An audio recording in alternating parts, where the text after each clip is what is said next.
All right, the blue button is pressed. Hello, everyone. Hello, friends. So we're doing the Wednesday Sangha call. And yeah, Scott's not with us today. He's off snowboarding. So we're just going to have a fun little chat, a little bit free form. Probably not going to go into suttas so much today, but I was thinking about talking a little bit about gladdening the mind, step 10 of Anapanasati. But the cool thing with it is we don't have to work through like all the steps in sequential order. We can just come on back to gladdening the mind, which is a key ingredient, which is sometimes missing. So, yeah. Does anybody out there have any thoughts on gladdening the mind or any pointers on how one might do that?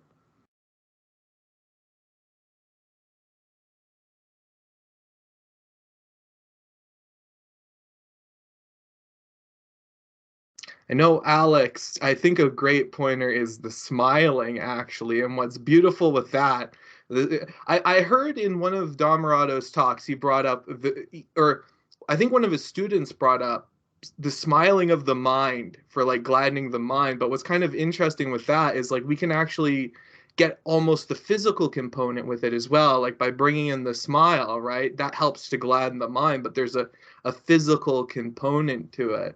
So it's kind of like wonderful. I think that that does actually have some benefit. So smiling, gladdening. One of the ways that I've heard it talked about recently, I'm listening to an audiobook while I go about. I do some food deliveries and such, and I let the little audiobook play and I listen to it, kind of like another way to entertain the mind with Dhamma. And one of the things I'm finding in this book, Fast Thinking, Slow Thinking, is this individual, they talk about the physiological connection between the mind and the body, being the brain. And when we talk about it in this way and we see evidence of things like when you prime someone, say, for example, you're going to present them with some information and you, oh, where's a pencil at? Here we go. So here we have a pencil and we put it in the mouth even.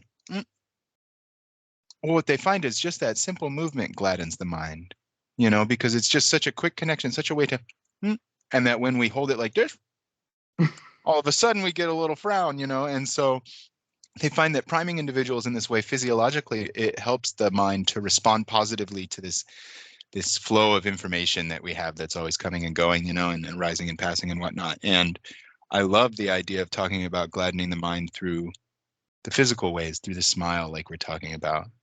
And I love to hear others talk about it like that too. Like when we hear just even the pencil thing, it just makes me so happy to know that there's such a way, it's always accessible for us, always there in each and every moment. And all it takes is just remembering to look and see, hey, which way am I holding the pencil right now? Yeah. So there's that sati, that like waking up to it and seeing, and that's the interesting thing too. Like that can be a wonderful bell, is like, what's going on with the mouth? Are we smiling, right?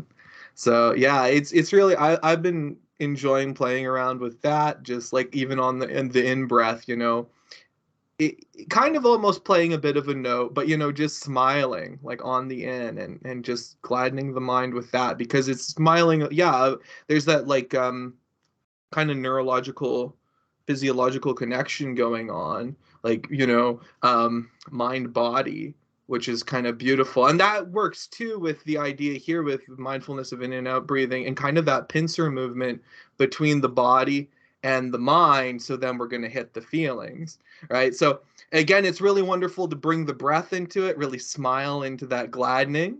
And then again, it comes together. So the feelings then actually become, oh, we actually are joyful, feeling that joyful success and satisfaction.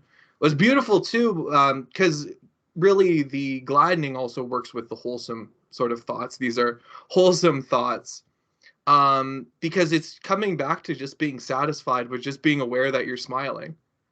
It's like we don't need anything else. Just the being aware that we're smiling right now is enough.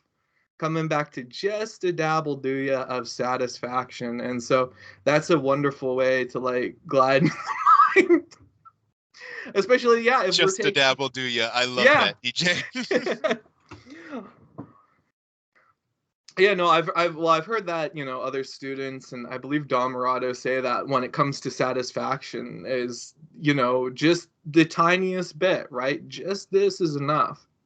Because and it's funny though, because I've stumbled upon this in practice, right? Is when you hit just the dab and you have just enough satisfaction, again, it's just satisfaction in a way that it feels complete, it's whole, it's without lack. And that kind of comes back to the whole idea of wholesomeness, right?